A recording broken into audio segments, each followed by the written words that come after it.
Hello, everybody, and welcome back to the On the Diamond Into the Deep podcast. As always, I am your host, Mahal, and welcome to episode 93 of the show. Today is Tuesday, October 21st. Time of recording is 11 a.m. And the Mariners season is over. And trying to think of where to start this. I guess let's start with Game 6, because we haven't had the opportunity to talk about it here. Game 6, they didn't do the basics, right? You made errors in the field, you made base running errors, couldn't execute some pitches, just a multitude of really basic type of things that in baseball, when you do those things once, let alone multiple times, it'll come back to bite you, especially in the ALCS. You had, I believe, 3 errors in the field, but you also had a play where you didn't back up in the outfield. You had a play where a chopper to third base, Gino Chargers can't make the play.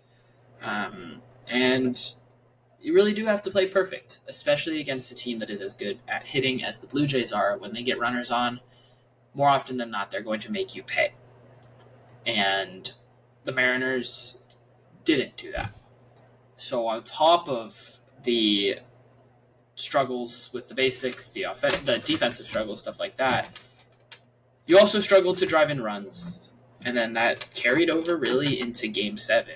And in Game 7, you have a 3-1 lead entering the bottom half of the 7th inning.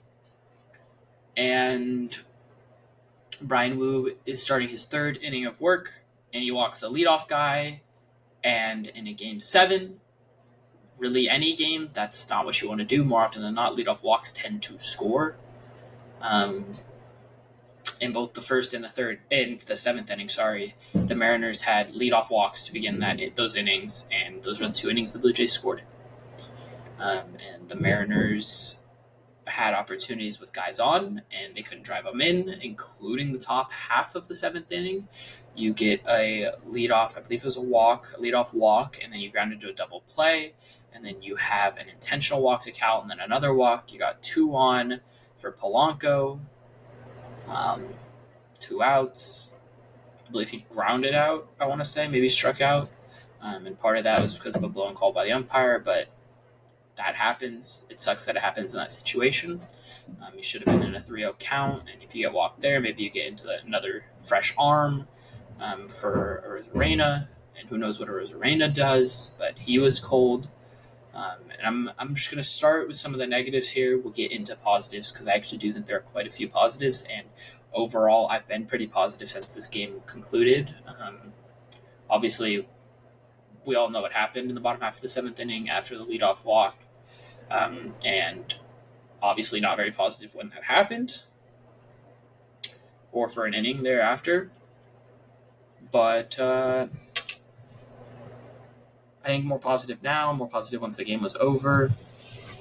And as much as it sucks that the season's over, what a season it was. And what a game it was. I mean, truly, what a series, what a game. It was a great Game 7. It was a 1-run game. But again, you struggle to execute. To me, it comes back to not having a true leadoff hitter.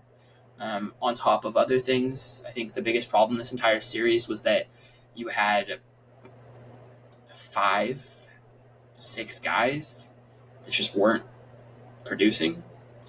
I would probably say 6 guys after the first 2 games. So in Games 3 through Game 7, you really had 6 guys that didn't produce, at least not consistently. The only guys that really were producing sort of with any sort of consistency were Julio, Naylor, and Cal. And of those 3, really, it was only Naylor. And it's really hard to win and drive in runs when you only have 3 guys in your lineup producing. And that's just the reality of it. The fact that they got to the Game 7 itself is somewhat impressive. And it took one of those guys at the bottom of the order stepping up, just like it did against Detroit in Game 5. You don't get the Polanco walk-off single in the 15th inning without Leo Rivas pinch hitting and driving in a run. You needed the guys that you don't expect to produce on top of those guys that you expect to producing. And of those guys, you look at Randy, he's going to receive some heat, I'm sure. And I'm sure he already has. I tried to stay off Twitter last night just for my own sanity. But also, guys go through cold spells, and it sucked that it happened here. It sucked that it happened in the postseason after a lot of your bats were hot to close the season. So, you can be mad all you want if that's what you want to do. I'm personally choosing not to be. I'm not really mad. I'm disappointed because you had that game. You're up 3-1.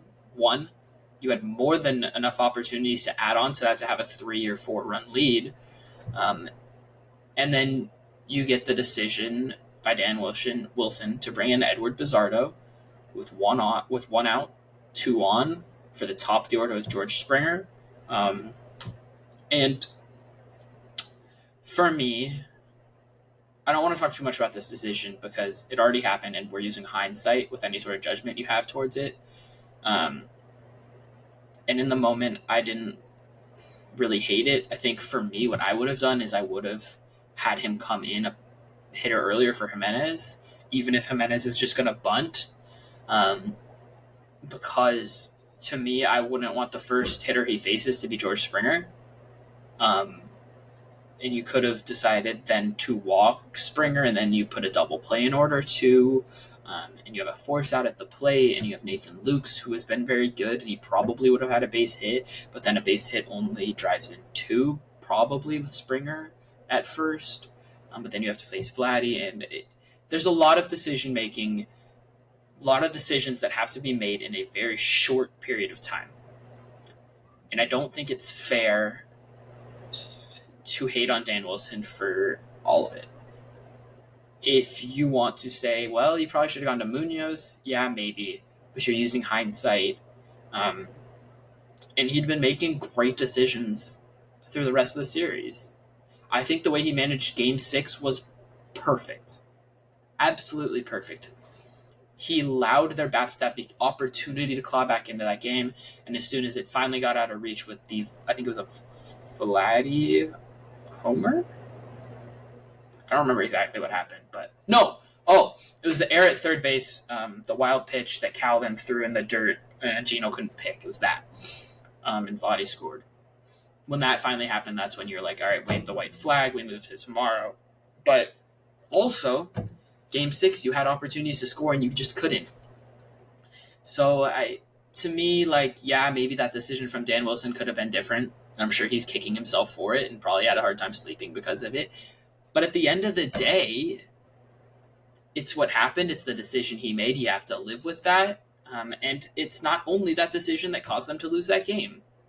The bats couldn't produce, especially the bottom of the order. I went into yesterday's game.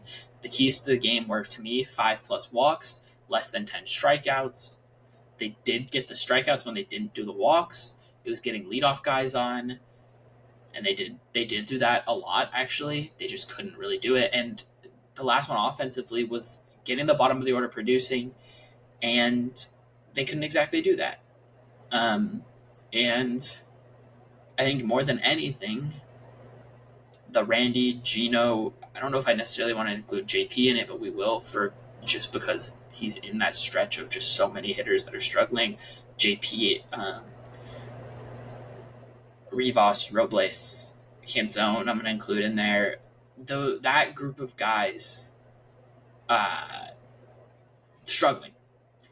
That is your 5 through 9 hitters, all having a hard time getting on base, let alone getting hits. So while there were walks every once in a while, it wasn't enough to create runs because you have one guy walking and the next guy strikes out, the next guy strikes out after that, or you ground into a double play. There were a lot of those where you pop out, and it's really difficult to produce a rally when you have half your team not hitting. So, I mean, you can be frustrated with Julio for that last at bat, but I mean, it's an entire game. It was an entire series where you had opportunities to win games. And it comes back to some of your starting pitching not producing earlier in the series and you getting rolled over in game 4. Game 3, I'm okay with how they managed that, but then game 6, you're playing like it's the first day of spring training. That can't happen. There were just a multitude of things that shouldn't have happened or that should have happened in terms of being able to produce with runners on and moving runners over, and it didn't. And that sucks, but it's time to move on. And as we're now just about 11 minutes in, we're going to move on into some positives. And for me, the biggest positive from the season is that you got the city to rally behind this team. And more than anything, I think that's the biggest thing. And you showed ownership that if you raise payroll a little bit and you get a couple more guys, look at what happens. You get the city to invest. You get the guys on the team to invest. You do damage potentially in the postseason. They did it this year. So hopefully your budget is opened up a little bit. Hopefully you have $175 million to spend. Maybe hopefully that's your opening day payroll. Somewhere in that range. Hopefully you can go extend or sign Naylor now. Hopefully you can go get a true leadoff guy because I think that would help too. A guy that can get on in front of your big guys. And hopefully you can get guys at the bottom of the order that can produce. Hopefully you can get yourself a utility guy. Maybe it's Willie Castro. And I think we'll talk about the offseason come next week, starting at the soonest. But that's not what this week's about. We're not going to get into that until this weekend because there's a lot to think about with that. The season's not even over yet. The World Series still has to happen, which I won't be watching. But again, let's take into the positives. What a season. You had a fantastic year from Cal Raleigh. Julio Rodriguez had a fantastic second half. He was good in the playoffs. Jorge Polanco, great bounce back year. Andres Munoz, a pretty good year. Josh Naylor was a great deadline acquisition. Randy Rosarena had a good year, career year. While he didn't produce in the postseason, he still had a great year. Matt Brash came back and he stayed healthy throughout the year. Gabe Spire, Edward Bizzardo, just naming guys that had great seasons. And you had some of the best moments in franchise history. From Gino's Game 5 homer, which to me still holds up as one of the best moments in franchise history. In terms of just my pure reaction and emotion from that moment, I'm going to remember that moment forever. I'm going to remember what that felt like. And I'm going to want that feeling. And the Mariners are going to want that feeling. This is the type of loss that drives you. And it's difficult to get to Game 7 of the ALCS and to get within one win. Within 8 outs of the World Series. That's difficult. But this team is hungry. I could see it in Julio's eyes last night. The dude looked hungry. He looked like he was ready to go kill. And it sucks that you lost, of course. And it felt like you had it in the palm of your hand. But you got to remember, nobody expected this team to be there. They won a postseason series. They won the division. They outlasted the Astros. Remember the good moments of the season, not that bad moment. And if you want to think about that bad moment, let that drive you. That's a rough moment. That's one of the worst moments in Seattle sports history. I don't know if anything could ever pass up Super Bowl 49, and we won't even talk about that. But in terms of my list, this is right below that. And it's because you were just so close. But you got to remember the whole picture. You have the best farm system in baseball, pretty much. I would say you do. With some bias, of course. But you have the most top 100 prospects. You have Cole Emerson, who's a top 10 prospect, probably ready to debut sometime next year. Cole Young's going to be a year in. He's going to be out of his rookie season now. He'll be back, ready to go. Hopefully you can re-sign Naylor, then you got that. Julio will be another year closer to his prime. Cal Raleigh still going to be there doing what he does. You still got Randy. Like, this team is going to be very good next year. And you also have to remember that this year you had all 5 of your first strings, all 5 of your opening day starters get hurt at some point. And now George Kirby technically wasn't opening day because he wasn't on the roster, but you know what I mean. You had all of Brian Wu, Bryce Miller, George Kirby, Logan Gilbert get hurt. I guess Luis Castillo stayed healthy, but the other 4, all of your homegrown guys got hurt. And they still made it to ALCS Game 7. If Brian Wu stays healthy and he's healthy going into that postseason, I think you're probably in the World Series right now. And I don't think that's a crazy shout at all. And look, it didn't happen. Okay. You move on. I'll tell you what, though, they got to go have a good offseason. That's going to matter. Because you have the city rallying behind you now. The city's going to be ready and rocking for opening day next year, I bet. Especially if you can go re-sign Naylor, among other things. But you got to remember, a lot of us, including myself, had experienced one postseason team at all before this. This was a first division championship, first ALCS experience. And it's the same for all these guys on that team, pretty much. This is their first taste of that. And this is a taste of pain, frustration, defeat, being on the doorstep of history and not getting there. And they feel it. They know it. They'll be back. And you had guys in your dugout, Cole Young, Harry Ford, both, that are going to be back next year, that are probably going to be ready and rocking to roll next year. They're going to want their spots. They're going to be hungry. They just saw that entire postseason. Maybe they weren't getting on the field. They were there. They were in the dugout every game, every pitch, watching every pitch, active. They were seeing how this team operates, how this team runs. You learn things from that. And now you have Johnny Farmello down in the Arizona Fall League producing. You're going to have Durangelo Sanja, hopefully ready at some point next year if he stays healthy. Cade Anderson potentially at the end of the year. 2026 is a potentially huge year for the Mariners. Las Montez, Michael Arroyo, both could be ready at some point next year. This team is in a very good spot. And if they spend a little bit of money this offseason and get some extensions done, you could be looking at a long-term goal of success. So it hurts, obviously, losing in Game 7 of the ALCS when you had a lead entering the bottom half of the 7th inning. That hurts. It does. And I'm not going to deny that it sucks. But think beyond. Think beyond just that frustration, that pain. Think about what could be. And think about how joyful you would be if they'd won last night. And be hungry for that next year. Show up the whole year. April, March, February. All the way through the end of October, hopefully. Ideally. And maybe into the first couple days of November. This team has an opportunity to cement themselves as the team to beat in the American League for multiple years to come. And I mean that. And all they have to do is go have a good offseason and keep producing guys like they have been from the farm system and have guys take steps and have those guys that you're producing actually show up in the majors. And then you have a really talented team. But that's offseason worries. You got to remember, sometimes it's not just about the wins and the losses, on the field at least. It's about wins and losses off the field too.